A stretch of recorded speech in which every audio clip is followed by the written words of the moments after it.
ಸರ್ವ ವೇದಾಂತ ಸಿದ್ಧಾಂತಂ ಗೋಚರಂ ತಮಗೋಚರಂ ಗೋವಿಂದಂ ಪರಮಾನಂದಂ ಸದ್ಗುರುಂ ಪ್ರಣತೋಸ್ಮ್ಯಂ. ನಾರಾಯಣಂ ನಮಸ್ಕೃತ್ಯ ನರಂ ಚೈವ ನರೋತ್ತಮಂ ದೇವಿಂ ಸರಸ್ವತಿಂ ವ್ಯಾಸಂ ತಥೋ ಜಯಮುದಿರೇಯತ್. ನಾವು ಯಾವಾಗಲೂ ಪುರಾಣ ಕಥೆಗಳನ್ನು ಹೇಳುವಾಗ ಮೊದಲು ಭಗವಂತನನ್ನು, ಸರಸ್ವತಿಯನ್ನು, ವಿಘ್ನ ನಿವಾರಕನಾದಂತಹ ಗಣಪತಿಯನ್ನು ಹಾಗೂ ಸದ್ಗುರುಗಳನ್ನು ನಾವು ಮನಸಾರೆ ಸ್ಮರಿಸಿಕೊಂಡು ಪ್ರವಚನ ಇತ್ಯಾದಿಗಳನ್ನು ಮಾಡುವಂಥದ್ದು ಸಂಪ್ರದಾಯ. ಹಾಗೆಯೇ ಈ ಕಾರ್ತಿಕ ಮಾಸ ಅಂತ ಹೇಳುವಂಥದ್ದು ಮಾಸಗಳಲ್ಲೇ ಅತ್ಯಂತ ವಿಶಿಷ್ಟವಾದುದು. ಪ್ರತಿಯೊಂದು ದೇವಸ್ಥಾನಗಳಲ್ಲೂ ಪ್ರತಿಯೊಂದು ಕಡೆಗಳಲ್ಲೂ ಕೂಡ ಪ್ರತಿಯೊಬ್ಬರೂ ಕೂಡ ದೀಪವನ್ನು ಹಚ್ಚಿ ಸಂಭ್ರಮಿಸುವಂಥದ್ದು, ದೀಪಾವಳಿ ಹಬ್ಬವನ್ನು ಆಚರಿಸುವಂಥದ್ದು.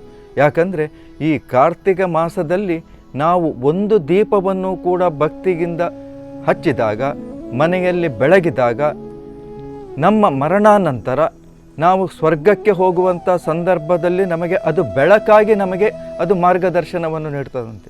ನೋಡಿ ಎಷ್ಟು ವಿಶಿಷ್ಟವಾದಂಥ ವಿಶೇಷತೆ ಈ ದೀಪಕ್ಕೆ ಇದೆ. ಈ ದೀಪಕ್ಕೆ ಶಕ್ತಿ ಇದೆ ಅಂದರೆ ನಮಗೆ ಅದು ಮಾರ್ಗದರ್ಶನವಾಗಿರ್ತದಂತೆ. ಹಾಗಾಗಿ ಈ ಕಾರ್ತಿಕ ಮಾಸ ಸಂದರ್ಭದಲ್ಲಿ ಸಾಧ್ಯ ಇದ್ದರೆ ದಿನನಿತ್ಯವೂ ಆ ದೀಪವನ್ನು ಬೆಳಗಿಸುವ ಮೂಲಕ ನಾವು ಕೃತಾರ್ಥರಾಗಬೇಕು. ಹಾಗೆ ಇದರಲ್ಲಿ ವಿಶಿಷ್ಟವಾದಂಥ ಮತ್ತು ಪ್ರಸಿದ್ಧವಾದಂಥ ಹಬ್ಬ ಅಂದರೆ ಈ ಕಾರ್ತಿಕ ಮಾಸದಲ್ಲಿ ತುಳಸಿ ಪೂಜೆ ಅಂತೇಳುವಂಥದ್ದು. ಪ್ರತಿಯೊಬ್ಬರೂ ಕೂಡ ವರ್ಷ ಇಡೀ ಆಚರಿಸದಿದ್ದವರು ಕೂಡ ಆ ಸಂದರ್ಭದಲ್ಲಂತೂ ಖಂಡಿತ ಒಂದು ದಿನ ತುಳಸಿ ಪೂಜೆಯನ್ನು ಮಾಡೇ ಮಾಡ್ತಾರೆ. ಬ್ರಾಹ್ಮಣರನ್ನು ಕರೆಸಿ ಮಾಡುವವರಿದ್ದಾರೆ, ಸ್ವತಃ ತುಳಸಿಯನ್ನು ಅರ್ಚಿಸುವವರಿದ್ದಾರೆ. ದಿನನಿತ್ಯವೂ ಬೆಳಗಿನ ಹೊತ್ತಿನಲ್ಲಿ ನಾವು ತುಳಸಿಯನ್ನು ಸ್ಮರಿಸುವಂಥದ್ದು, ತುಳಸಿಯನ್ನು ಸೇವನೆ ಮಾಡುವಂಥದ್ದು, ಬಹಳ ವಿಶಿಷ್ಟ ರೀತಿಯಲ್ಲಿ ಆಚರಿಸುವಂಥದ್ದು ನೋಡಿದ್ದೇವೆ. ಹಾಗಾದರೆ ಈ ಪ್ರವಚನದ ಇಂದಿನ ಮುಖ್ಯ ಉದ್ದೇಶ ಏನಂದರೆ, ತುಳಸಿ ಗಿಡದ ವಿಶೇಷತೆ ಏನು, ಅವಳು ಹೇಗೆ ಉತ್ಪತ್ತಿಯಾದಳು, ಅವಳನ್ನು ಅರ್ಚಿಸುವುದರಿಂದ, ಸೇವನೆ ಮಾಡುವುದರಿಂದ ನಮಗೆ ಐಹಿಕ ಸುಖ ಹೇಗೆ ಲಭ್ಯವಾಗ್ತದೆ, ಮೋಕ್ಷವು ಇದರಿಂದ ಹೇಗೆ ಪ್ರಾಪ್ತಿಯಾಗ್ತದೆ, ಭಗವಂತನು ಯಾವ ರೀತಿಯಾಗಿ ಇಲ್ಲಿ ಆಜ್ಞೆಯನ್ನು ಮಾಡಿದ್ದಾನೆ, ಯಾವ ರೀತಿಯಾದಂಥ ವರವನ್ನು ಕೊಟ್ಟಿದ್ದಾನೆ, ಇದನ್ನು ನಾವು ತಿಳಿದುಕೊಳ್ಳಲಿಕ್ಕೆ ಇದು ಅತ್ಯಂತ ಪ್ರಶಸ್ತವಾದಂಥ ಕಾಲ. ತುಳಸಿಯ ಬುಡದಲ್ಲಿರುವಂಥ ಒಂದು ಮೃತ್ತಿಕೆಯ ಮಣ್ಣನ್ನು ನಾವು ಮನೆಯಲ್ಲಿ ತಂದು ಇಟ್ಟುಕೊಳ್ಬೇಕಂತೆ. ಆಗಲೇ ನಾನು ಹೇಳಿದಾಗೆ ತುಳಸಿ ಅಂತ ಹೇಳುವಂಥದ್ದು ಅಲ್ಲಿ ಸರ್ವ ತೀರ್ಥಕ್ಷೇತ್ರಗಳ ಸನ್ನಿಧಿಯು, ಎಲ್ಲ ದೇವತೆಗಳ ಸಾನ್ನಿಧ್ಯವು, ಅಗ್ರದಲ್ಲಿ ವೇದಗಳ ಉಪಸ್ಥಿತ ಇರುವಂಥದ್ದು. ಅಂತಹ ಪವಿತ್ರವಾದಂಥ ತುಳಸಿಯ ಮೃತ್ತಿಕೆ ಅಂತ ಹೇಳಿದರೆ ಮಣ್ಣು. ಆ ಮಣ್ಣನ್ನು ನಾವು ಮನೆಯಿಂದ ತಂದು ಇಡಬೇಕು. ಯಾಕೆ ಇಡಬೇಕು, ಇದರಿಂದ ಏನು ಪ್ರಯೋಜನ ಎಂಬುದನ್ನು ನಾವು ನೋಡುವುದಾದರೆ, ಯಸ್ಮಿನ್ ಗೃಹೇ ದ್ವಿಜಶ್ರೇಷ್ಠ ತುಳಸೀತು ಮೃತ್ತಿಕಾ ತತ್ರೈವ ಸರ್ಪಂತಿ ಭೂತಲೇ ಯಮಕಿಂಕರ ಅಂತ. ಯಾರು ಮನೆಯಲ್ಲಿ ತುಳಸಿಯ ಮೃತ್ತಿಕೆಯನ್ನು ಅರ್ಥಾತ್ ಮಣ್ಣನ್ನು ಮನೆಯಲ್ಲಿ ತಂದು ಇಡುತ್ತಾರೋ ಆಗ ಯಮಕಿಂಕರನ ಪ್ರವೇಶ ಆಗುವುದಿಲ್ಲಂತೆ. ಅರ್ಥಾತ್ ನಮಗೆ ದುರ್ಮರಣ ಅಂತ ಹೇಳುವಂಥದ್ದು, ಅಕಾಲ ಮೃತ್ಯು ಅಂತ ಹೇಳುವಂಥದ್ದು ಸಂಭವಿಸಲಿಕ್ಕೆ ಸಾಧ್ಯವೇ ಇಲ್ಲ. ಅಷ್ಟು ಪಾವಿತ್ರತೆ ಆ ತುಳಸಿ ಗಿಡದ ಬುಡದಲ್ಲಿರುವಂಥ ಮಣ್ಣಿನಲ್ಲಿ ಉಂಟು. ನಮಗೆ ಬ್ರಾಹ್ಮಣರು ಬಂದಾಗ ಏನೋ ಪುಣ್ಯಾಹ ಇತ್ಯಾದಿಗಳನ್ನು ಮಾಡುವಂಥ ಸಂದರ್ಭದಲ್ಲಿ ಆಗ ಗೋಮಯ ಗೋಮೂತ್ರ ಅಂತ ಹೇಳುವಂಥದ್ದು ಬೇಕಾಗ್ತದೆ. ಅದು ಲಭ್ಯವಾಗದೇ ಇದ್ದಂಥ ಸಂದರ್ಭದಲ್ಲಿ ತುಳಸಿ ಗಿಡದ ಬುಡದಲ್ಲಿರುವಂಥ ಆ ಮಣ್ಣನ್ನು ತೆಗೆದುಕೊಂಡು ಬಂದರೂ ಆ ಗೋಮಯ ಗೋಮೂತ್ರದಲ್ಲಿರುವಂತಹ ಶಕ್ತಿಯೇ ಈ ಮಣ್ಣಿನಲ್ಲೂ ಇರ್ತದೆ. ಅದನ್ನೇ ಅದರ ಬದಲಾಗಿ ಉಪಯೋಗಿಸುವುದನ್ನು ನಾವು ಕಂಡಿದ್ದೇವೆ. ಹಾಗಿರುವಾಗ ನಾವಿಲ್ಲಿ ಆಲೋಚಿಸಬೇಕು, ಆ ತುಳಸಿ ಗಿಡದ ಬುಡದಲ್ಲಿರುವಂಥ ಮಣ್ಣಿಗೆ ಅಷ್ಟು ಶಕ್ತಿ ಇರುವಾಗ ಹಾಗಾದರೆ ಆ ಭಗವಂತನ ಅಮೃತ ಕಲಶದಲ್ಲಿ ಹುಟ್ಟಿದಂತಹ ಆ ತುಳಸಿಗೆ ಎಷ್ಟೊಂದು ಮಹಿಮೆ ಇರಬಹುದು, ಎಷ್ಟೊಂದು ಶಕ್ತಿ ಇರಬಹುದು ಅಂತ ನಾವು ಅರ್ಥ ಮಾಡಿಕೊಳ್ಬೇಕು. ಹಾಗೆ ತುಳಸಿಯ ಜನನದ ಕಥೆ ಏನೆಂಬುದನ್ನು ನಾವು ಇಂದು ಅತ್ಯಂತ ವಿವರವಾಗಿ ತಿಳಿದುಕೊಳ್ಳುವಾಗ, ಆದರೆ ಹಿಂದೆ ದೇವಾನುದೇವತೆಗಳು ಸಮುದ್ರವನ್ನು ಮತಿಸಬೇಕು ಅಂತ ತೀರ್ಮಾನ ಮಾಡ್ತಾರಂತೆ. ಯಾಕಂದರೆ ದೇವತೆಗಳೇನೋ ತೀರ್ಮಾನ ಮಾಡಿದರು, ಆದರೆ ಆ ಸಮುದ್ರವನ್ನು ಮತಿಸುವುದು ಅಂದರೆ ಅದು ಬಹಳ ಕಷ್ಟ ಸಾಧ್ಯವಾದಂಥ ಕೆಲಸವಾಗಿತ್ತು. ಹಾಗಾಗಿ ಒಂದು ಕಡೆ ರಾಕ್ಷಸರು, ಮತ್ತೊಂದು ಕಡೆಯಲ್ಲಿ ದೇವತೆಗಳು ಸೇರಿ ಆ ಸಮುದ್ರವನ್ನು ಮತಿಸುವಂಥ ಸಂದರ್ಭದಲ್ಲಿ ಆಗ ಅನೇಕ ಸುವಸ್ತುಗಳು ಲಭ್ಯವಾದವು. ಕಾಮಧೇನು ಸಿಕ್ಕಿತು, ಕಲ್ಪವೃಕ್ಷ ಸಿಕ್ಕಿತು, ಹಾಗೆ ಅನೇಕ ವಿಧವಾದಂತಹ ರತ್ನಗಳು, ಸುವಸ್ತುಗಳು ಎಲ್ಲವೂ ಲಭ್ಯವಾದ ಬಳಿಕ ಅಲ್ಲಿ ಅತ್ಯಂತ ತ್ರಾಸದಾಯಕವಾದಂಥ ಆ ಕಾರ್ಯದಲ್ಲಿ ಅಲ್ಲಿ ಅಮೃತವು ಮತ್ತೆ ಉತ್ಪತ್ತಿಯಾಯಿತು. ಆಗ ಅದನ್ನು ಕಂಡಂತಹ ಭಗವಂತನಿಗೆ ಪರಮ ಸಂತೋಷ ಆಯಿತಂತೆ. ಭಗವಂತನಿಗೆ, ಒಬ್ಬ ಸಾಮಾನ್ಯ ಮನುಷ್ಯನಿಗೆ ಒಂದು ಎಷ್ಟು ಸಂತೋಷ ಆದರೆ ಆನಂದ ಬಾಷ್ಪ ಆಗ್ತದೆ, ಕಣ್ಣೀರು ಬರ್ತದೆ, ಅದೇ ರೀತಿ ಭಗವಂತನಿಗೂ ಕೂಡ ಆ ಅಮೃತವು ಸಿಕ್ಕಿತು ಎಂಬ ಸಂತೋಷ, ಆನಂದ ಬಾಷ್ಪ ಉಂಟಾಯಿತು. ಅವನ ಕಣ್ಣೀರು, ಆ ಆನಂದ ಬಾಷ್ಪದಿಂದ ಅಮೃತ ಕಲಶದಲ್ಲಿ ಉತ್ಪತ್ತಿಯಾದವಳು ಈ ತುಳಸಿ. ಆಕೆ ಶ್ಯಾಮಲ ವರ್ಣದವಳಾಗಿ ಅಲ್ಲಿ ಉತ್ಪತ್ತಿಯಾಗ್ತಾಳೆ. ಭಗವಂತನಿಗೆ ಆಕೆಯನ್ನು ಕಂಡು ಪರಮ ಸಂತೋಷ ಆಗ್ತದೆ, ಪರಮಾನಂದ ಆಗ್ತದೆ. ಅವಳನ್ನು ಅತ್ಯಂತ ಸಂತೋಷದಿಂದ ಸ್ವಾಗತಿಸಿತ್ತು. ಮಾತ್ರವಲ್ಲದೆ ಪರಮ ಪವಿತ್ರಳಾದಂಥ ಅಮೃತ ಕಲಶದಲ್ಲಿ ಹುಟ್ಟಿದಂತಹ ನೀನು ನನಗೆ ಅತ್ಯಂತ ಪ್ರಿಯವಾಗಿದ್ದಿ. ಆ ಕಾರಣದಿಂದ ನಿನಗೆ ಏನು ಬರಬೇಕು ಎಂದು ಕೇಳಲು ಆಕೆ ಭಗವಂತನ ಆಜ್ಞೆಯಂತೆ ಈ ಭೂಲೋಕದ ಜನರ ಒಳಿತಿಗಾಗಿ ಅಲ್ಲಿ ಅನೇಕ ವರಗಳನ್ನು ಕೇಳುವಂಥದ್ದು. ಅವೆಲ್ಲವೂ ಕೂಡ ನಮಗೆ ಅನುಕೂಲ ಆಗುವಂಥದ್ದು. ಯಾರು ನನ್ನ ಮೂಲಕ, ಅಂದರೆ ನನ್ನ ಸೇವೆಯನ್ನು ಮಾಡುವ ಮೂಲಕ. ಸೇವೆ ಅಂದರೆ ಏನು? ತುಳಸಿಯ ಸೇವೆಯನ್ನು ನಾವು ಹೇಗೆ ಮಾಡಬಹುದು ಅಂದರೆ, ತುಳಸಿ ಗಿಡವನ್ನು ಒಳ್ಳೆಯ ಜಾಗದಲ್ಲಿ ನಡುವಂಥದ್ದು, ಅದಕ್ಕೆ ಹೊತ್ತಿಗೆ ಬೇಕಾದಂಥ ನೀರನ್ನು ಉಣಿಸುವಂಥದ್ದು, ಹಾಗೂ ನಾವು ಹೇಳಿದಂಥ ಕ್ರಮಗಳಲ್ಲಿ ಅಶೌಚವಲ್ಲದ ಸಮಯದಲ್ಲಿ ಹಾಗೂ ಪರ್ವಕಾಲಗಳಲ್ಲಿ ಅವುಗಳನ್ನು ಕೀಳದೆ ಮತ್ತು ರಾಮನಾಮ ಸ್ಮರಣೆಯನ್ನು ಮಾಡುತ್ತಾ ಆಕೆಯನ್ನು ಸೇವಿಸುವಂಥದ್ದು, ಸೇವನೆ ಮಾಡುವಂಥದ್ದು ಮತ್ತು ಸೇವೆ ಮಾಡುವಂಥದ್ದು. ವೃಂದಾವನವನ್ನು ನಿರ್ಮಿಸಬೇಕಂತೆ ತುಳಸಿದ್ದು. ವೃಂದಾವನವನ್ನು ನಿರ್ಮಿಸಿ ಅಲ್ಲಿದಾಗ ನಾವು ಇನ್ನೂ ಹೆಚ್ಚಿನದಾದಂಥ ಪುಣ್ಯವನ್ನು ಪಡೀಲಿಕ್ಕೆ ಸಾಧ್ಯ ಉಂಟು. ಹೀಗೆ ಆಕೆಯ ಸೇವೆಯನ್ನು ಮಾಡುತ್ತಾ ಆ ತುಳಸಿಯಿಂದ ಭಗವಂತನನ್ನು ಅರ್ಚಿಸಿದಾಗ ಅವರು ಭಗವಂತನ ಸಾನ್ನಿಧ್ಯವನ್ನೇ ಸೇರುತ್ತಾರೆ. ಅಂತಹ ವರವನ್ನು ಆಕೆ ಪಡ್ಕೊಳ್ತಾಳೆ. ಹಾಗೆ ಮೃತರ ಆದಂಥ ಸಂದರ್ಭದಲ್ಲಿ, ನಮಗೇನು ಮರಣವು ಸಂಭವಿಸುತ್ತದೆ ಎಂಬುದಂಥ ಸಂದರ್ಭದಲ್ಲಿ ನಾವು ಒಂದು ಪತ್ರೆಯನ್ನು, ತುಳಸಿಯನ್ನು ನಾವು ತಿಂದಿತುಂತಾದರೆ ಆಗ ನಾವು ಸ್ವರ್ಗವನ್ನು ನೇರವಾಗಿ ನಾವು ಭಗವಂತನ ಸಾನ್ನಿಧ್ಯವನ್ನು ಸೇರಲಿಕ್ಕೆ ಸಾಧ್ಯ ಉಂಟು. ಹಾಗಾಗಿ ನೋಡಿ, ಯಾರಾದರೂ ಮೃತರಾದರೆ ದೇವರ ಕೋಣೆಯಿಂದ ತೀರ್ಥವನ್ನು ತಂದು ಆ ಬಾಯಿಗೆ ಹಾಕುವಂಥದ್ದು, ಅಥವಾ ಬಂದವರೆಲ್ಲರೂ ಕೂಡ ನೆಂಟರಿಷ್ಟರು ಸಂಬಂಧಿಕರು ಪೂರ ಅಲ್ಲಿ ತೀರ್ಥವನ್ನು ಹಾಕುವ ಉದ್ದೇಶ ಏನಂದರೆ, ಆ ತೀರ್ಥದಲ್ಲಿ ತುಳಸಿಯ ಸಾನ್ನಿಧ್ಯ ಇರ್ತದೆ. ತೀರ್ಥ ಅಂತ ಆಗಬೇಕಾದ್ರೆ ಅದರಲ್ಲಿ ತುಳಸಿ ಇರಲೇಬೇಕು. ಹಾಗಾಗಿ ಇದಕ್ಕೆ ಕಾರಣ ಏನು ಅಂದರೆ, ಈ ಕಥೆಯ ಮೂಲಕ ನಿಮಗೆ ಅದರ ಜ್ಞಾನ ಬರ್ತದೆ, ಇದು ಅರಿವಾಗ್ತದೆ. ಇದು ತುಳಸಿಯು ಭಗವಂತನಿಂದ ಕೇಳಿದಂಥ ಅತ್ಯಂತ ಉತ್ಕೃಷ್ಟವಾದಂಥ ವರ ಆಗಿರ್ತದೆ. ಅಂದರೆ ಇದರಿಂದ ನಮ್ಮನ್ನು ಉದ್ಧರಿಸಲಿಕ್ಕಾಗಿ ಆಕೆ ಕೇಳುವಂಥದ್ದು. ಅವರಿಗೆ ಆ ತುಳಸಿಯ ತೀರ್ಥವನ್ನು ಹಾಕುವುದರಿಂದ ಅವರಿಗೆ ಮೋಕ್ಷವು ದೊರಕಲಿ ಎಂಬಂಥ ಆ ಸದುದ್ದೇಶ ಈ ಮೂಲಕ ಉಂಟಾಗಿರುತ್ತದೆ. ಈ ವರವನ್ನು ಆಕೆ ಕೇಳುವಂಥದ್ದು, ಅದನ್ನು ಭಗವಂತ ಕರುಣಿಸುವಂಥದ್ದು. ಹಾಗಾದರೆ ಈ ತುಳಸಿಯ ಮಹಿಮೆ ಅಂತ ಹೇಳುವಂಥದ್ದು ಬಹಳ ವಿಶೇಷವಾದದ್ದು. ಯಾಕಂದರೆ ನಾವು ತುಳಸಿ ವಿಚಾರವನ್ನು ಕೇಳುವುದರಿಂದ ಏನು ಪ್ರಯೋಜನ ಎಂಬುದಕ್ಕೆ ಒಂದು ಸಣ್ಣದಾದಂಥ ಒಂದು ನಿದರ್ಶನ ಉಂಟು. ಸುಮೇಧ ಮತ್ತು ಹರೆಮೇಧ ಎನ್ನುವಂಥ ಇಬ್ಬರು ಬ್ರಾಹ್ಮಣರಿದ್ದರು. ಆ ಬ್ರಾಹ್ಮಣರು ಜೀವನದಲ್ಲಿ ಇನ್ನೂ ಹೆಚ್ಚಿನದಾದಂಥ ಪುಣ್ಯವನ್ನು ಸಂಪಾದಿಸಬೇಕು. ಯಾಕಂದರೆ ಮನುಷ್ಯ ನಾವು ಎಷ್ಟೇ ನಾವು ಧಾರ್ಮಿಕವಾಗಿ ಇದ್ದರೂ ಕೂಡ ನಾವು ಲೌಕಿಕವಾದಂಥ ಜೀವನವನ್ನು ನಡೆಸುವಂಥ ಸಂದರ್ಭದಲ್ಲಿ ನಮಗೆ ಗೊತ್ತಿದ್ದೋ ಗೊತ್ತಿಲ್ಲದೆಯೋ ಅನೇಕ ತಪ್ಪುಗಳನ್ನು ಮಾಡ್ತೇವೆ. ಈ ತಪ್ಪುಗಳನ್ನು ಮಾಡಿದಾಗ ಅಲ್ಲಿ ಒಂದು ವಿಶ್ವ ಪರಿಣಾಮ ಉಂಟಾಗ್ತದೆ. ಯಾಕಂದರೆ ಒಂದು ಕಾರ್ಯ ಅಂತ ಹೇಳುವುದು ಕಾರಣದಿಂದಲೇ ನಡೆಯುವಂಥದ್ದು. ಹಾಗಾಗಿ ನಮ್ಮ ಈ ಕಾರ್ಯದಿಂದಾಗಿ ಒಂದು ಪರಿಣಾಮ ಉಂಟಾಗ್ತದೆ. ಒಳ್ಳೆಯ ಕಾರ್ಯವನ್ನು ಮಾಡಿದಾಗ ಒಳ್ಳೆಯ ಪರಿಣಾಮ, ಕೆಟ್ಟ ಕಾರ್ಯಗಳನ್ನು ಮಾಡಿದಾಗ ಕೆಟ್ಟ ಪರಿಣಾಮ ಉಂಟಾಗ್ತದೆ. ಹಾಗಾದರೆ ಈ ಒಳ್ಳೆಯ ಪರಿಣಾಮವೂ ಕೂಡ ಒಂದಲ್ಲ ಒಂದು ದಿನ ನಮಗೆ ಅದರ ಫಲವು ಸಿಕ್ಕೇ ಸಿಗ್ತದೆ. ಕೆಟ್ಟ ಮಾಡಿದಂತಹ ಫಲವು ಕೂಡ ನಮಗೆ ಒಂದಲ್ಲ ಒಂದು ದಿನ ಅದು ಸಿಕ್ಕೇ ಸಿಗ್ತದೆ. ಹಾಗಾಗಿ ಈ ಲೌಕಿಕ ಜೀವನದಲ್ಲಿ ನಾವು ಮಾಡಿದಂಥ ಕೆಟ್ಟ ಪರಿಣಾಮಗಳೇ ಹೆಚ್ಚಾಗಿರ್ತದೆ. ಅದನ್ನು ಕಳೆದುಕೊಳ್ಳಬೇಕೆಂಬಂತಹ ಇಚ್ಛೆಯುಳ್ಳ ಆ ಬ್ರಾಹ್ಮಣರು ತೀರ್ಥಕ್ಷೇತ್ರಗಳನ್ನು ಸಂದರ್ಶಿಸಿ ಪಿತೃಗಳಿಗೆ ತರ್ಪಣವನ್ನಿತ್ತು ಪಿತೃಗಳಿಗೂ ನಮಗೂ ಒಳಿತುಂಟಾಗಬೇಕೆಂಬಂಥ ಸದುದ್ದೇಶದಿಂದ ತೀರ್ಥಯಾತ್ರೆಯನ್ನು ಕೈಗೊಳ್ತಾರಂತೆ. ಹೀಗೆ ತೀರ್ಥಕ್ಷೇತ್ರಗಳನ್ನು ಸಂದರ್ಶಿಸುತ್ತಾ ಹೋಗುತ್ತಿರುವಂಥ ಸಂದರ್ಭದಲ್ಲಿ ಅಲ್ಲಿ ಹರಿಮೇಧನಿಗೆ ಒಂದು ಸಂಶಯ ಬರ್ತದೆ.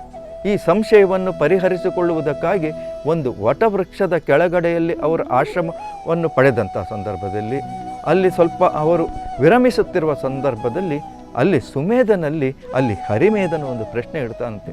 ನಾವು ನೋಡಿದಲ್ಲೆಲ್ಲ ವೃಂದಾವನಗಳಿವೆ, ಜನರು ಭಯ ಭಕ್ತಿಯಿಂದ ತುಳಸಿಯನ್ನು ಅರ್ಚಿಸ್ತಿದ್ದಾರೆ, ಪೂಜಿಸುತ್ತಿದ್ದಾರೆ. ಹಾಗಾದರೆ ಇದಕ್ಕೆ ಹಿನ್ನೆಲೆ ಏನು, ಇದಕ್ಕೆ ಕಾರಣ ಏನು ಎಂಬುದನ್ನು ಪ್ರಶ್ನೆ ಮಾಡಿದಾಗ ಅಲ್ಲಿ ಸುಮೇಧನು ಆ ತುಳಸಿಯ ವೃತ್ತಾಂತವನ್ನು ಹೇಳುವಂಥದ್ದು, ತುಳಸಿಯ ಜನನದ ಕಥೆಯನ್ನು ಹೇಳುವಂಥದ್ದು.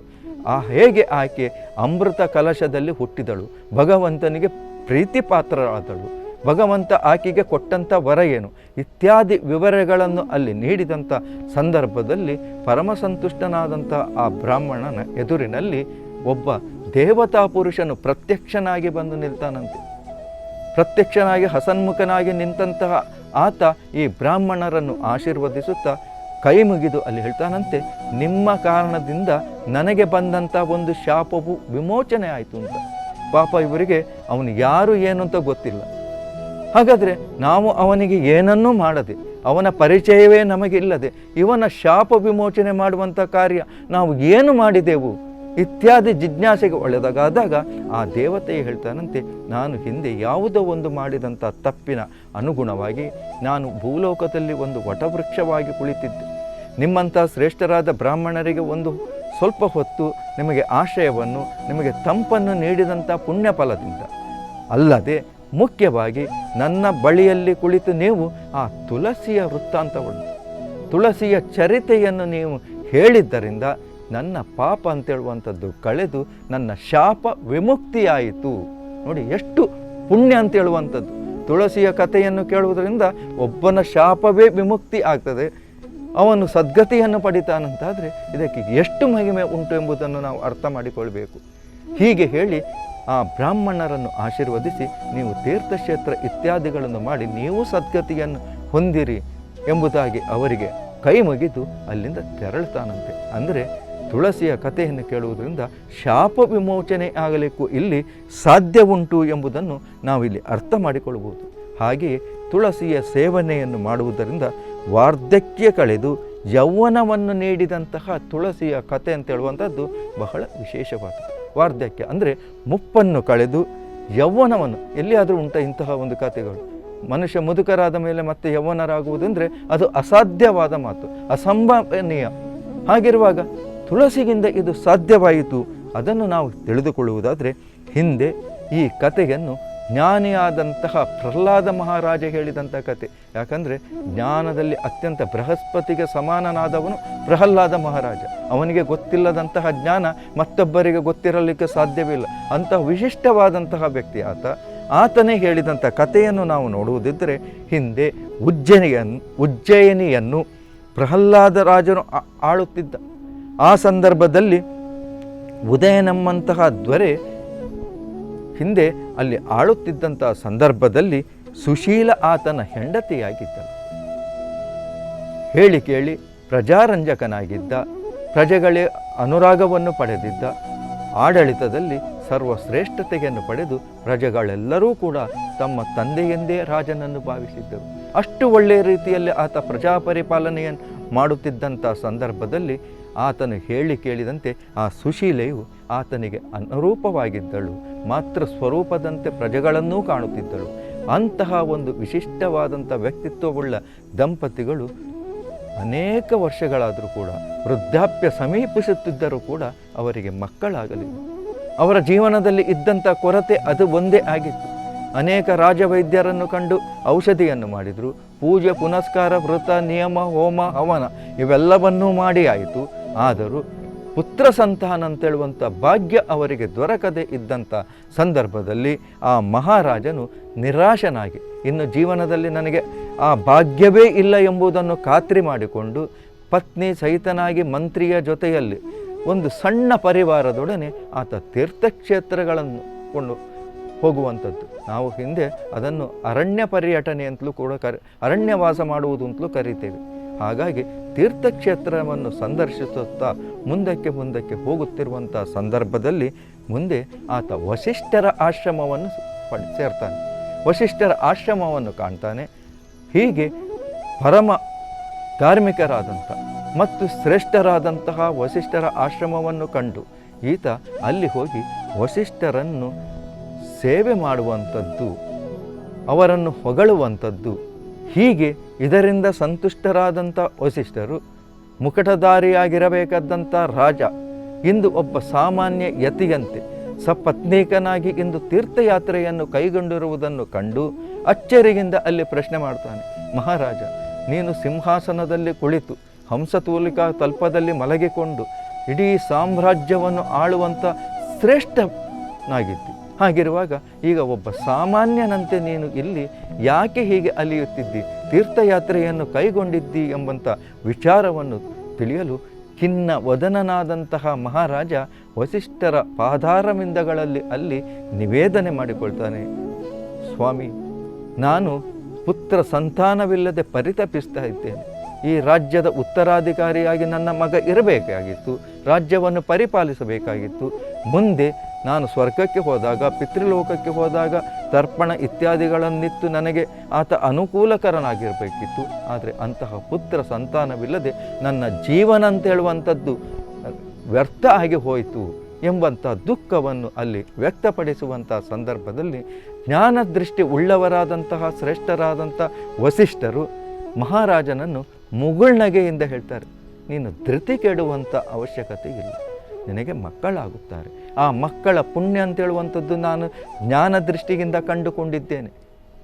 ಇಲ್ಲಿ ಅಚ್ಚರಿಗೊಳ್ತಾನೆ. ಹಾಗಾದರೆ ಈಗ ನಾನು ವೃದ್ಧನಾಗಿದ್ದೇನೆ, ಏನೋ ನಿಮ್ಮ ಆಶೀರ್ವಾದದಿಂದ ನಾವು ಯೌವನವನ್ನು ಪಡಿಬೋದು, ಆದರೆ ನನ್ನ ಮಡದಿಯಾದಂಥ ಸುಶೀಲೆಗೂ ಕೂಡ ಇದನ್ನು ಪಡೆಯುವ ಸಾಧ್ಯತೆ ಇದೆಯೇ? ಈ ರೀತಿಯಾದಂಥ ಸಂಶಯವನ್ನು ವ್ಯಕ್ತಪಡಿಸಿದಾಗ ಖಂಡಿತವಾಗಿಯೂ ನಿನಗೆ ಮಕ್ಕಳಾಗುತ್ತದೆ. ಆದರೆ ಇದಕ್ಕೊಂದು ನೀನು ನಿಯಮವನ್ನು ಅನುಸರಿಸಬೇಕು. ಹಾಗಾದರೆ ಏನು? ಅದೇ ತುಳಸಿಯ ಸೇವೆಯನ್ನು ನೀನು ಮಾಡಬೇಕು. ನೋಡಿ, ಮನುಷ್ಯನಿಗೆ ಅನೇಕ ರೀತಿಯಾದಂಥ ಪ್ರಾರಬ್ಧ ಕರ್ಮಗಳು ಅಂತ ಇರ್ತವೆ. ಆ ಪ್ರಾರಬ್ಧ ಕರ್ಮವನ್ನು ಕಳಿಬೇಕಾದ್ರೆ ಅವನು ಏನೇನು ಕರ್ಮವನ್ನು ಮಾಡಿದ್ದಾನೋ ಆ ಕರ್ಮವನ್ನು ಕಳೆಯುವುದಕ್ಕೆ ಏನು ಮಾಡಬೇಕು ಅದನ್ನು ಮಾಡಿದಾಗ ಮಾತ್ರ ಅಲ್ಲಿ ಸರಿ ಹೋಗುವಂಥದ್ದು. ನಾವು ಜ್ವರ ಬಂದಾಗ ಜ್ವರಕ್ಕೆ ಬೇಕಾದಂಥ ಔಷಧಿಯನ್ನು ತೆಗೆದುಬೇಕು, ಹೊಟ್ಟೆ ನೋವು ಬಂದಾಗ ಹೊಟ್ಟೆ ನೋವಿಗೆ ಬೇಕಾದ ಔಷಧಿಯನ್ನು ತೆಗೆದುಕೊಳ್ಬೇಕು, ಕಿವಿ ನೋವು ಬಂತು ಅಂತಾದರೆ ಕಿವಿ ನೋವಿಗೆ ಏನು ಔಷಧಿ ಬೇಕು ಅದನ್ನೇ ತೆಗೆದುಕೊಳ್ಬೇಕು. ಒಟ್ಟಾರೆಯಾಗಿ ಔಷಧಿ ತೆಗೆದುಕೊಂಡ್ರೆ ಪ್ರಯೋಜನ ಬರುವುದಿಲ್ಲ. ಹಾಗೆ ಈ ಪ್ರಾರಬ್ಧ ಕರ್ಮವನ್ನು ಕಳೆದುಕೊಳ್ಳಿಕ್ಕೆ ಏನು ಮಾಡಬೇಕು ಅದನ್ನು ಮಾಡಿದಾಗ ಮಾತ್ರ ನಮಗೆ ಕಳೆದುಕೊಳ್ಳಿಕ್ಕಾಗ್ತದೆ. ಅದನ್ನೇ ಇಲ್ಲಿ ಮಹರ್ಷಿಗಳು ಹೇಳುವಂಥದ್ದು, ನೀನು ತುಳಸಿ ಸೇವನೆಗಿಂತ ನಿನ್ನ ಮನಸ್ಸಿನ ಆಶಯವನ್ನು ಈಡೇರಿಸಿಕೊಳ್ಳಿಕ್ಕೆ ಸಾಧ್ಯ ಉಂಟು ಅಂತ. ಹಾಗಾಗಿ ಅಲ್ಲಿ ಮಹರ್ಷಿಗಳು ಹೇಳಿದಂತೆ ಹಾಗಾದರೆ ಹೇಗೆ ಮಾಡಬೇಕು, ಅದಕ್ಕಿರುವಂತಹ ಪರಮವಾದಂಥ ಮಂತ್ರ ಯಾವುದು, ವಿಶೇಷವನ್ನು ಏನಿದೆ ಎಂಬುದನ್ನು ಕೇಳಲಾಗಿ ಅಲ್ಲಿ ವಸಿಷ್ಠರು ಕೇಳುವಂಥದ್ದು, ನಿನಗೆ ಭರತನೆಂಬಂತಹ ಮಗನು ನೀನು ಮಾಡಿದಂತಹ ತುಳಸಿಯ ಸೇವನೆಯಿಂದ ಕೊಡ್ತಾನೆ. ಭರತಖಂಡ ಎಂಬುದಕ್ಕೆ ಅನ್ವರ್ಥಕ ನಾಮನಾಗಿ ಈ ರಾಜ್ಯವನ್ನು ಆತ ಮುಂದೆ ಪರಿಪಾಲಿಸುತ್ತಾನೆ. ಹಾಗಾಗಿ ನಿನಗೆ ಒಂದು ವಿಶೇಷವಾದಂಥ ಮಂತ್ರೋಪದೇಶವನ್ನು ಮಾಡುತ್ತೇನೆ. ಇದನ್ನು ಮಕ್ಕಳನ್ನು ಪಡೆಯುವುದಕ್ಕೆ ಇದು ತಾರಕ ಮಂತ್ರ. ಈ ಕಾರ್ಯಕ್ರಮವನ್ನು ಯಾರಾದರೂ ನೋಡುವವರಿದ್ದರೆ, ಅಂಥವರಿಗೆ ಯಾರಿಗಾದರೂ ಮಕ್ಕಳು ಇಲ್ಲ ಅಂತ ಇದ್ದರೆ ಈ ಕಾರ್ಯಕ್ರಮವನ್ನು ಖಂಡಿತವಾಗಿ ನೋಡಿ.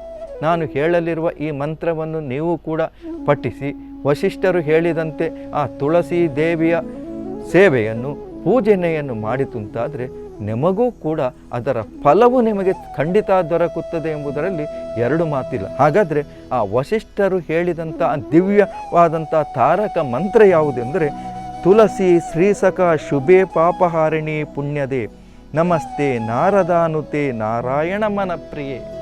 ಇದೊಂದು ಬಹಳ ಅಂದರೆ ಮಕ್ಕಳಿಲ್ಲದಿದ್ದವರಿಗೆ ಮಕ್ಕಳಾಗುರಿ ಈ ಮಂತ್ರವನ್ನು ಹೇಳಿಕೊಂಡು ತುಳಸಿಯ ಪೂಜನೆಯನ್ನು ಸೇವೆಯನ್ನು ಮಾಡಿದರೆ ಅವರಿಗೆ ಖಂಡಿತ ಪುತ್ರ ಸಂತಾನವಾಗ್ತದೆ. ಪುತ್ರ ಸಂತಾನ ಆಗುವುದು ಮಾತ್ರ ಅಲ್ಲ, ಮಕ್ಕಳು ಎಲ್ರಿಗೂ ಆಗ್ತದೆ. ಸತ್ಪುತ್ರರನ್ನು ಪಡಿಬೇಕು, ಅದು ಮುಖ್ಯ.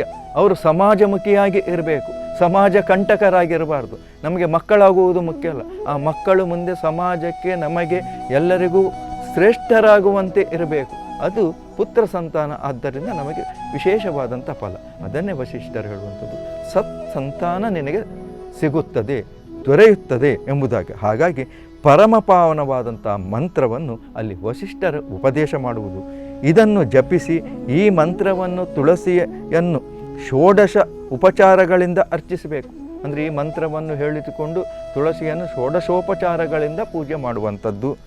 ಈ ಪೂಜೆ ನಿನಗೆ ಮುಂದೆ ಶ್ರೇಯಸ್ಸನ್ನು ಉಂಟಾಗುತ್ತದೆ. ತುಳಸಿ ಮಿಶ್ರಿತವಾದಂಥ ತೀರ್ಥವನ್ನು ನೀನು ದಿನನಿತ್ಯವೂ ಸ್ವೀಕರಿಸಬೇಕು. ಪೂಜೆಯನ್ನು ಮಾಡುವುದು ಮಾತ್ರವಲ್ಲ, ಆ ತುಳಸಿಗೆ ಅಭಿಷೇಕ, ತುಳಸಿ ಮಿಶ್ರಿತವಾದಂಥ ತೀರ್ಥವನ್ನು ನೀನು ದಿನನಿತ್ಯವೂ ಸ್ವೀಕರಿಸಬೇಕು. ಅದೇ ತೀರ್ಥದಿಂದ ದೇಹವನ್ನು ಪ್ರೋಕ್ಷಣೆ ಮಾಡಿಕೊಳ್ಬೇಕು. ಮಾತ್ರವಲ್ಲದೆ ನಿನ್ನ ಸತಿಯ ದೇಹವನ್ನು ಅದೇ ತೀರ್ಥದಿಂದ ನೀನು ಪ್ರೋಕ್ಷಣೆಯನ್ನು ಮಾಡಬೇಕು. ತುಳಸಿ ವನವನ್ನು ನಿರ್ಮಾಣ ಮಾಡಬೇಕು, ಅಂದರೆ ಬೃಂದಾವನವನ್ನು ನಿರ್ಮಾಣ ಮಾಡಬೇಕು. ಹಾಗೆ ಅದನ್ನು ರಕ್ಷಿಸಬೇಕು, ಪೋಷಿಸಬೇಕು. ಅಲ್ಲಿ ಪರಮಾತ್ಮನ ದೇವಾಲಯವನ್ನು ನಿರ್ಮಿಸಿ ಶ್ರೀಹರಿ ಮೂರ್ತಿಯನ್ನು ಪ್ರತಿಷ್ಠಾಪನೆ ಮಾಡು. ನೀನು ರಾಜ, ಹೇಳಿ ಕೇಳಿ ನಿನಗೊಂದು ತುಳಸಿಯ ವೃಂದಾವನವನ್ನು ಮಾಡಿ ಅಲ್ಲಿ ವಿಷ್ಣುವಿನ ದೇವಾಲಯವನ್ನು ಕಟ್ಟುವಂಥದ್ದು, ಮೂರ್ತಿಯನ್ನು ಪ್ರತಿಷ್ಠಾಪನೆ ಮಾಡುವಂಥದ್ದು ನಿನಗೇನು ಕಷ್ಟ ಆಗಲಿಕ್ಕಿಲ್ಲ. ಹಾಗಾಗಿ ನಿನ್ನ ಮನಸ್ಸಿನ ಅಭೀಷ್ಟವನ್ನು ಈಡೇರುವುದಕ್ಕಾಗಿ ಈ ಎಲ್ಲವನ್ನೂ ನೀನು ಮಾಡಬೇಕು. ಶ್ರೀಹರಿಯ ಮೂರ್ತಿಯನ್ನು ಪ್ರತಿಷ್ಠಾಪನೆ ಮಾಡುವುದರಿಂದ ಇತರ ವಿಚಾರಗಳಿಗೂ ನಿನಗೆ ಶ್ರೇಯಸ್ಸನ್ನು ಬರ್ತದೆ. ಹಾಗೆ ಈ ವ್ರತವನ್ನು ನೀನು 1 ವರ್ಷಗಳ ಕಾಲ ಮಾಡಬೇಕು. ಅದರ ಫಲವು ದೊರೆಯಬೇಕಾದ್ರೆ ಅಷ್ಟು ಸಮಯ ನೀನು ತೆಗೆದುಕೊಳ್ಬೇಕು.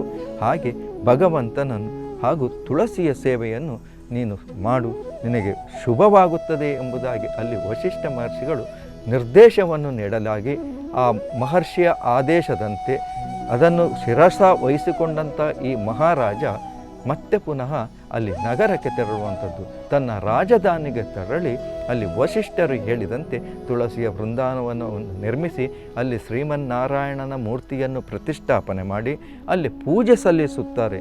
ಹೀಗೆ ತುಳಸಿ ಸೇವೆಯನ್ನು ಮಾಡಿದ್ದರಿಂದ ಸಂತುಷ್ಟನಾದಂಥ ಭಗವಂತ ಮತ್ತು ತುಳಸಿಯು ಅಲ್ಲಿ ಅವರನ್ನು ಅನುಗ್ರಹಿಸುವಂಥದ್ದು.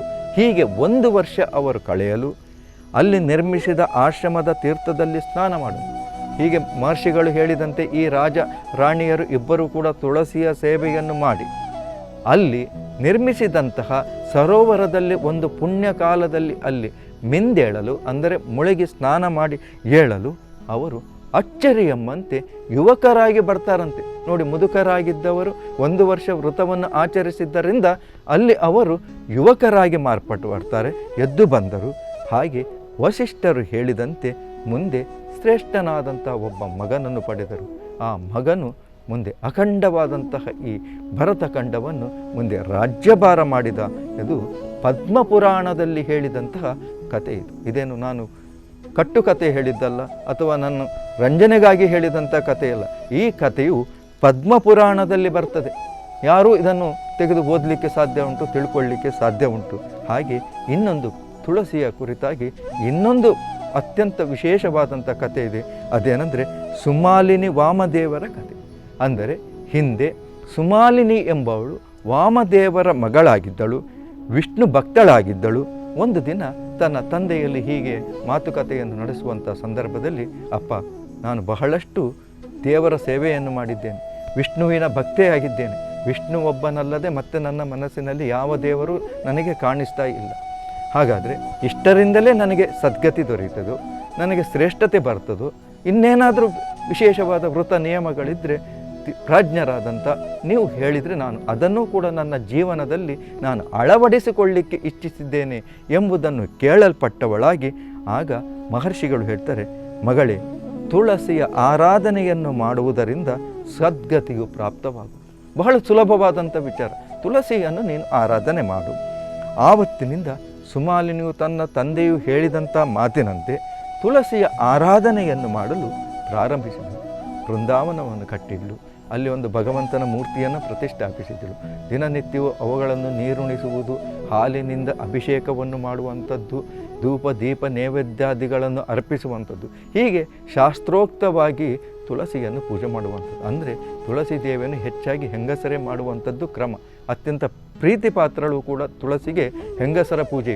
ಹಾಗಾಗಿ ಇಂಥ ಸಂದರ್ಭದಲ್ಲಿ ತುಳಸಿ ಪೂಜೆಯನ್ನು ಮಾಡಿ ಆಕೆಯೂ ಕೂಡ ಮುಂದೆ ಶ್ರೇಷ್ಠತೆಯನ್ನು ಪಡೆದುಕೊಳ್ಳಲಿಕ್ಕೆ ಸಾಧ್ಯ ಉಂಟು. ಹಾಗಂದರೆ ಆಕೆಗೆ 16 ಮಂದಿ ತಮ್ಮಂದರಿದ್ದರು. ಅವರು ಶಾಪಗ್ರಸ್ತರಾದ ಸಂದರ್ಭದಲ್ಲಿ ಈಕೆ ತುಳಸಿಯ ಪೂಜನೆಯನ್ನು ಮಾಡಿ, ಇವಳು ಮಾಡಿದ ಪೂಜೆಗೆ ಪ್ರೀತರಾದಂತಹ ತುಳಸಿ ಅವರಿಗೆ ಅನುಗ್ರಹ ಮಾಡಿ ಅವರು ಪಾಪವನ್ನು ಕಳೆದುಕೊಳ್ಳಲಿಕ್ಕೆ ಸಾಧ್ಯ ಉಂಟು. ಹಾಗಾಗಿ ಪಾಪವನ್ನು ಕಳೆಯುವಂಥ ಶಕ್ತಿಯು ಕೂಡ ಅಲ್ಲಿ ತುಳಸಿ ಮಾತೆಗೆ ಇದೆ. ಹಾಗಾಗಿ ಇನ್ನು ತುಳಸಿಯ ವಿಚಾರವಾಗಿ ನಾವು ಇನ್ನೊಂದು ಕೊನೆಯದಾಗಿ ನಾವು ಮಾತಾಡುವುದಾದರೆ, ತುಳಸಿಯು ಜಲದಲ್ಲಿ ತುಳಸಿಯನ್ನು ಸೇರಿಸಬೇಕು. ನಾವು ಪ್ರತಿನಿತ್ಯವೂ ತುಳಸಿಯನ್ನು ಜಲದಲ್ಲಿ ಸೇರಿಸಬೇಕು, ಅದನ್ನು ದೇವರಿಗೆ ಅರ್ಪಿಸಬೇಕು. ಹಾಗೆ ಅವನು ಭಕ್ತನಿಗೆ ಪ್ರಿಯರಾಗ್ತಾನೆ. ಇದರಿಂದ ಪರಮೇಶ್ವರನಿಗಾಗಲಿ ಭಗವಂತನಿಗಾಗಲಿ ಇದು ಪ್ರೀತಿ ಪಾತ್ರರಾಗ್ತಾರೆ, ಇದರಿಂದ ಮುಕ್ತರಾಗುತ್ತಾರೆ. ಇದು ಸತ್ಯ ಸತ್ಯ ಸತ್ಯ ಎಂಬುದು ಭಗವಂತ ಶಪಥಪೂರ್ವಕವಾಗಿ ಹೇಳಿದ್ದಾನೆ. ತುಳಸಿ ದೇವಿಗೆ ಭಗವಂತನು ಇತ್ತಂಥ ವರ ಬಹಳ ವಿಶೇಷವಾದದ್ದು. ನಾನಾ ವಿಧವಾದಂಥ ನೈವೇದ್ಯಗಳೆಲ್ಲ ಒಂದೇ ಕಡೆ ಇರಲಿ, ನೀವು ಎಷ್ಟೇ ರೀತಿಯಾದಂಥ ಮೃಷ್ಟಾನ್ನ ಭೋಜನಗಳನ್ನು ಮಾಡಲಿ, ಆದರೆ ಒಂದು ಕಡೆಯಲ್ಲಿ ತುಳಸಿ ಇತ್ತು ಅಂತಾದರೆ ನಾನು ಆ ಕಡೆಗೇ ಮನಸ್ಸನ್ನು ಕೊಡುವವನು, ಅದೇ ನನಗೆ ಪ್ರೀತಿ ಪಾತ್ರರಾಗುವಂಥದ್ದು. ಆದ್ದರಿಂದ ಭಗವಂತ ಕೇಳಿದಷ್ಟೇ, ಪತ್ರಂ ಪುಷ್ಪಂ ಫಲಂ ತೋಯಂ, ಒಂದು ಪತ್ರ ಒಂದು ಪುಷ್ಪದಿಂದ ನನ್ನನ್ನು ಅರ್ಪಿಸಬೇಕು, ಆದರೆ ಆ ಪತ್ರೆ ಅಂತೇಳುವಂಥದ್ದು ತುಳಸಿಯಾಗಿರಬೇಕು ಎಂಬುದು ಭಗವಂತ ಹೇಳಿದ್ದಾನೆ. ಹಾಗೆ ಕಾರ್ತಿಕ ಮಾಸದಲ್ಲಿ ಒಂದು ತುಳಸಿ ಪತ್ರವನ್ನು ನನಗೆ ನೀಡಿದರೆ ಸಾಕು. ಯಾಕಂದರೆ ನಾವೀಗ ಮಾತನಾಡುತ್ತಿರುವಂಥದ್ದು ಕಾರ್ತಿಕ ಮಾಸದ ವಿಚಾರ. ಈ ಕಾರ್ತಿಕ ಮಾಸದಲ್ಲಿ ಒಂದು ತುಳಸಿ ಪತ್ರವನ್ನು ನನಗೆ ನೀಡಿದರೆ ಸಾಕು, ಅದು ಅಶ್ವಮೇಧ ಯಾಗವನ್ನು ಮಾಡಿದಂಥ ಫಲ ನಮಗೆ ಸಿಗ್ತದಂತೆ. ನೋಡಿ ಏನು ಕಷ್ಟ ಉಂಟು, ಆದರೆ ಅಷ್ಟು ಸುಲಭಕರವಾದ ಒಂದು ನಮಗೆ ಪ್ರಯೋಜನವನ್ನು ಭಗವಂತ ನಮಗೆ ತೋರಿಸಿದ್ದಾನೆ. ಹಾಗೆ ವೈಶಾಖ ಮಾಸದಲ್ಲಿ ತುಳಸಿ ಪತ್ರ ಸಹಿತವಾದಂಥ ಜಲದಿಂದ ನನ್ನ ಅಭಿಷೇಕವನ್ನು ಮಾಡಬೇಕು, ಅವನನ್ನು ಅಮೃತ ಸಮುದ್ರದಲ್ಲಿ ಮುಳುಗಿಸ್ತೇನೆ. ನಾವೊಂದು ಇಷ್ಟು ಸಣ್ಣ ಕೆಲಸವನ್ನು ಮಾಡಿದರೆ ಭಗವಂತ ಅಮೃತದಂತಹ ಸಮುದ್ರದಲ್ಲಿ ನಮ್ಮನ್ನು ಮುಳುಗಿಸ್ತಾನೆ, ಅಂತಹ ಸುಖ ಸಂಪತ್ತು ನಮಗೆ ಕೊಡಿಸ್ತಾರೆ. ಹಾಗೆ ಆಷಾಢ ಮಾಸದಲ್ಲಿ ತುಳಸಿ ರಸದಿಂದ ಜಲವನ್ನು ನನಗೆ ನೀಡಬೇಕು, ಕ್ರಮವಾಗಿ ಅವನನ್ನು ಜೀವನ್ಮುಕ್ತನನ್ನಾಗಿ ಮಾಡ್ತೇನೆ. ಹಾಗಾದರೆ ತುಳಸಿಗೆ ಎಷ್ಟು ಶಕ್ತಿ ಉಂಟು, ಇದನ್ನು ನಾವು ಅರಿತುಕೊಳ್ಬೇಕು. ಭೂಮಿಯಲ್ಲಿ ಬಿದ್ದಂಥ ಪುಷ್ಪಗಳು ಅರ್ಚನೆಗೆ ಅಯೋಗ್ಯವಾಗಿರ್ತದೆ, ಆದರೆ ತುಳಸಿಯಲ್ಲಿ ಅದು ಕೆಳಗೆ ಭೂಮಿಗೆ ಬಿದ್ದರೆ ಅದು ಪರಮ ಪವಿತ್ರವಾಗಿರ್ತದೆ, ಭಗವಂತ ಅದನ್ನು ಸ್ವೀಕಾರ ಮಾಡ್ತಾನೆ. ಹೀಗೆ ಈ ತುಳಸಿಯ ವಿಚಾರದಲ್ಲಿ ನಾವು ಮಾತನಾಡುವುದಿದ್ದರೆ ದಿನನಿತ್ಯವೂ ಮಾತನಾಡಬಹುದು. ಬಹಳಷ್ಟು ಆಕೆಯ ವಿಶೇಷಗಳಿವೆ. ಹಾಗೆ ತುಳಸಿ ಪತ್ರದಿಂದ ಮುಕ್ತರಾಗಿ ಈ ಅನ್ನದ ವಿಚಾರದಲ್ಲಿ ನಾವು ದೇವಸ್ಥಾನಗಳಲ್ಲಿ ಹೋಗ್ತೇವೆ, ನೈವೇದ್ಯಗಳನ್ನು ನೋಡ್ತೇವೆ. ಯಾವುದೇ ನೈವೇದ್ಯಗಳಲ್ಲಿ ತುಳಸಿಯನ್ನು ಹಾಕದೆ ಅದು ಪೂರ್ಣತೆಯನ್ನು ಪಡೆಯುವುದಿಲ್ಲ. ಅದು ಅನ್ನ ಅಲ್ಲ, ಅದು ಮೃಷ್ಟಾನ್ನ ಮಾತ್ರವಲ್ಲದೆ ಅದು ಅಮೃತಕ್ಕೆ ಸಮಾನವಾಗಿರ್ತದೆ. ನಾವು ರಾಶಿ ಪೂಜೆ ಹೋಗಲಿ, ಬ್ರಹ್ಮಕಲಶ ಹೋಗಲಿ, ಇಲ್ಲೇ ಹೋಗಲಿ, ಪಲ್ಲ ಪೂಜೆಯನ್ನು ಮಾಡಿ ಅಲ್ಲಿ ತುಳಸಿಗೆ ಹಾಕ್ತಾರೆ. ಅಲ್ಲಿ ಕೇಳುವುದುಂಟು ತುಳಸಿ ಹಾಕಿದೆಯಾ ಅಂತ. ತುಳಸಿ ಹಾಕಿದಂತ ಆದರೆ ಮಾತ್ರ ಅದು ಭಗವಂತನಿಗೆ ಪ್ರೀತಿ ಪಾತ್ರವಾಗ್ತದೆ. ಹಾಗಾಗಿ ಈ ಕಾರ್ತಿಕ ಮಾಸದ ಶುಭ ಸಂದರ್ಭದಲ್ಲಿ ಇಲ್ಲಿಂದ ಪ್ರಾರಂಭ ಮಾಡಿ ವೀಕ್ಷಕರೆಲ್ಲರೂ ಕೂಡ, ಭಕ್ತಾಭಿಮಾನಿಗಳೆಲ್ಲರೂ ಕೂಡ ಅನುದಿನವೂ ತುಳಸಿಯನ್ನು ನೀವು ಧ್ಯಾನಿಸುವುದರಿಂದ, ತುಳಸಿಯನ್ನು ನೀವು ಆರಾಧಿಸುವುದರಿಂದ, ತುಳಸಿ ಮಾಲೆಯನ್ನು ಧರಿಸುವುದರಿಂದ ಅನೇಕ ಪ್ರಯೋಜನ ಉಂಟು. ಯಾಕಂದರೆ ನಿಮಗೆ ಏನಾದರೂ ಕೆಟ್ಟ ಸ್ವಪ್ನಗಳು ಬರುವುದಿದ್ದರೆ, ಅಥವಾ ಏನಾದರೂ ಭಯ ಉಂಟಾಗಿದ್ದರೆ, ಅಥವಾ ಏನಾದರೂ ಇಂತಹ ಒಂದು ಮಾನಸಿಕವಾದಂತಹ ಒಂದು ವ್ಯಾಕುಲತೆಯು ನಿಮ್ಮಲ್ಲಿ ಆವರಿಸಿದರೆ ತುಳಸಿ ಮಾಲೆಯನ್ನು ಧರಿಸುವುದರಿಂದ ನೀವು ಅದರಿಂದ ಪಾರಾಗಲಿಕ್ಕೆ ಸಾಧ್ಯ ಉಂಟು. ಇದು ಭಗವಂತ ನೀಡಿದಂಥ ವರ. ಆದ್ದರಿಂದ ಈ ತುಳಸಿ ಚರಿತೆಯನ್ನು ಕೇಳಿದಂಥ ನಿಮಗೆ ಆ ತುಳಸಿ ಮಾತೆ ಹಾಗೂ ಶ್ರೀಮನ್ನಾರಾಯಣನು ನಿಮ್ಮ ಎಲ್ಲ ಕಷ್ಟಗಳನ್ನು ದೂರ ಮಾಡಿ ನಿಮಗೆ ಈ ಪರ್ವಕಾಲದಲ್ಲಿ ನಿಮ್ಮನ್ನು ಆತ ಕಾಪಾಡಲಿ ಎಂಬುದಾಗಿ ಆ ಭಗವಂತನನ್ನು ಪ್ರಾರ್ಥಿಸಿಕೊಳ್ಳುತ್ತಾ ಈ ಕಥೆಯನ್ನು ಕೃಷ್ಣಾರ್ಪಣೆಗೊಳಿಸ್ತಾ ಇದ್ದೇನೆ. ಓಂ ತಸ್ಸತ್.